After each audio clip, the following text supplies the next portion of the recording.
আমরা মুসলিম ধর্মে জন্মগ্রহণ করে সৌভাগ্যবান, কিন্তু যারা অন্য ধর্মে জন্ম নিয়েছে তাদের কি অন্যায়?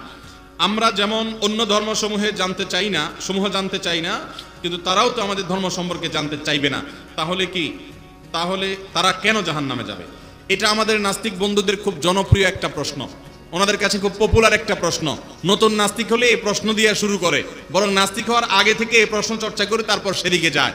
ভাইরা আমার, তাদের আরেকটা পপুলার প্রশ্ন আছে, সেটা হলো যে আল্লাহ রাব্বুল আলামিন 1000 বছর আগে যার মৃত্যু দিয়েছেন সেই লোকের কবর আযাব শুরু হয়েছে, আবার ইসরাফিলের সিংহা ফুৎকার দেওয়ার দিন যে মারা গেছে, তার আগের দিন যে মারা গেছে, তারও কবর আযাব হচ্ছে। তার কবর আযাব হলো একদিন, এরপরে তো কিয়ামত, আর আগের জন হচ্ছে 1000 বছর। তাহলে বিচার হবে তো কিয়ামতে।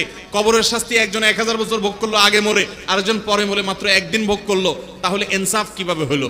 এরকম একটা প্রশ্ন আমাদের অনেক নাস্তিক বন্ধুরা করে। আমি বলি, ভাই একজনকে আমার সামনে নিয়ে আসেন, এরে আমি গুনে গুনে গুনে গুনে 2 ঘন্টা ধরে 200টা ঘুষি দিব, 200টা ঘুষি দিব 2 ঘন্টা ধরে গুনে গুনে। আরেকজনকে নিয়ে আসেন, তাকে আমি একটা ঘুষি দিব মাত্র 3 সেকেন্ড ব্যবহার করে।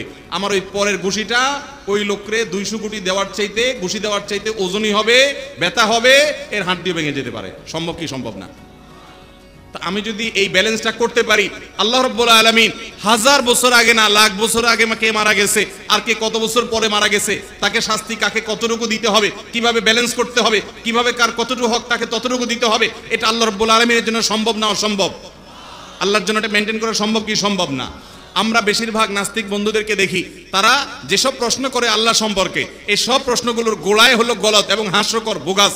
এর কারণ হলো তারা দেখা যায় আল্লাহ রাব্বুল আলামিনকে তাদের নিজেদের কাতারে এনে নিজের সাথে কম্পেয়ার করে, তুলনা করে, বলে যে আচ্ছা বুঝলাম আল্লাহ আমাদের সৃষ্টিকর্তা, তাহলে আল্লাহর সৃষ্টিকর্তাকে। এরকম প্রশ্ন করে কি করে না? আরে ভাই, এই প্রশ্ন আল্লাহর জমিনের সবচেয়ে হাস্যকর প্রশ্নগুলোর একটা। কেন? কারণ আল্লাহর সৃষ্টিকর্তাকে এই প্রশ্ন করার মানে হলো আপনি ধরেই নিয়েছেন যে আমরা যেরকম আল্লাহর সৃষ্টি, আল্লাহও এরকম সৃষ্টি। আল্লাহ কি সৃষ্টি না স্রষ্টা? আল্লাহ কি সৃষ্টি না স্রষ্টা? যদি স্রষ্টা হয়, স্রষ্টার আবার স্রষ্টা খোঁজা, এর চাইতে বড় মাতলামি পাগলামি আর কি হতে পারে? যিনি সৃষ্টি নন, তার আবার স্রষ্টা কোথা থেকে আসবে? যদি আপনি তার স্রষ্টা খোঁজেন, তাহলে তো আমি একই প্রশ্ন করব, তাহলে তার আবার স্রষ্টা কি হবে, তার আবার স্রষ্টা কি হবে? এভাবে তো অনন্তকাল পর্যন্ত চলতে থাকতে হবে, সেটা তো কোনোদিন সম্ভব বা যৌক্তিক হতে পারে না। বিধায় স্টার্ট কাউকে কেউ না কেউ শুরু করেছেন। এই জন্য আল্লাহ বলেছেন কোরআনে, হুয়াল আউয়ালু ওয়াল আখিরু ওয়াজ জাহিরু ওয়াল বাতিনু, তিনিই শুরু, তিনিই শেষ, তারপরে কেউ নাই, তার আগেও কেউ নাই, তিনি জাহের, তিনি বাতিন। আল্লাহ রাব্বুল আলামিন আমাদেরকে নাস্তিকদের এই সমস্ত অযৌক্তিক অবান্তর প্রশ্নগুলোর অসারতা বুঝে ফিতনা থেকে আমাদের ঈমানকে বাঁচাবার তৌফিক দান করুন। তো যে ভাই প্রশ্ন করেছেন যে হিন্দুদের বা অন্যদেরকে, যাদেরকে আল্লাহ তাআলা অন্য ধর্মে মা বাবা সেখানে জন্মগ্রহণ করিয়েছেন আর আমাদেরকে মুসলমান জন্মগ্রহণ করিয়েছেন, তাহলে আমরা তো এক্সট্রা অ্যাডভান্টেজ পেলাম, তারা তো সেটা পেল না, তাহলে তাদের আযাব হবে কেন? তাদেরকে আল্লাহ তাআলা বিবেক দিয়েছেন না দেন নাই? যদি কেউ হিন্দুর ঘরে জন্মগ্রহণ করে, জন্ম থেকেই অসুস্থ বিবেক নিয়ে বা অসুস্থ মাথা নিয়ে মস্তিষ্ক নিয়ে জন্মগ্রহণ করেন, তাহলে সেক্ষেত্রে আল্লাহর কাছে তিনি কাফের হিসাবে শাস্তি পাবেন না, কারণ তার বিবেক তিনি ব্যবহার করে খারাপ হয়েছেন এমন না। আল্লাহ রাব্বুল আলামিন আপনাকে যে বিবেক দিয়েছেন, সেই বিবেক খরচ করে আপনি সত্য অনুসন্ধান করবেন। আপনি যদি মুসলমান হয়ে থাকেন, আপনি আপনার ইসলামকে স্টাডি করবেন। নামে মাত্র জন্মসূত্রে মুসলমান হতে আপনাকে ইসলাম বলে নাই, আপনাকে ইসলাম জানতে বলেছে। আমরা কবরে 3টা প্রশ্নের কথা জানি সবাই। কবরে কয়টা প্রশ্ন হবে ভাই?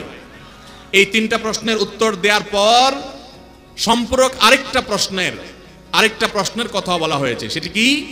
মা আলামাকা। যখন কেউ বলবে আমার রব আল্লাহ, আমার নবী মুহাম্মদ সাল্লাল্লাহু আলাইহি ওয়াসাল্লাম, আমার দ্বীন ইসলাম, বলা হবে যে তুমি কোত্থেকে জানলে? তখন কিছু লোক বলবে যে আমি আল্লাহর কিতাব পড়েছি, সেখান থেকে পেয়েছি। আবার কিছু লোক বলবে যে সামিআতুন নাস ইয়াকুল, দেখছি সবাই বলে সমাজে, তাই আমি বলছি। এই শুনে দেখে অর্থাৎ শুধু তাল মিলাইছে, ইসলাম বুঝে নাই, এই ব্যক্তি মুসলমানদের কাতারেও শামিল না হওয়ার আশঙ্কা আছে। যেন ইসলাম মুসলমানের ঘরে জন্ম নিলেও বুঝতে হবে, অন্য ধর্মে যদি জন্মগ্রহণ করে তিনিও সত্যটা আবিষ্কার করার চেষ্টা করতে হবে। আল্লাহ যে বিবেক দিয়েছেন সেটা খাটাতে হবে, ব্যবহার করতে হবে। এটার জন্য তিনি জিজ্ঞাসিত হবেন।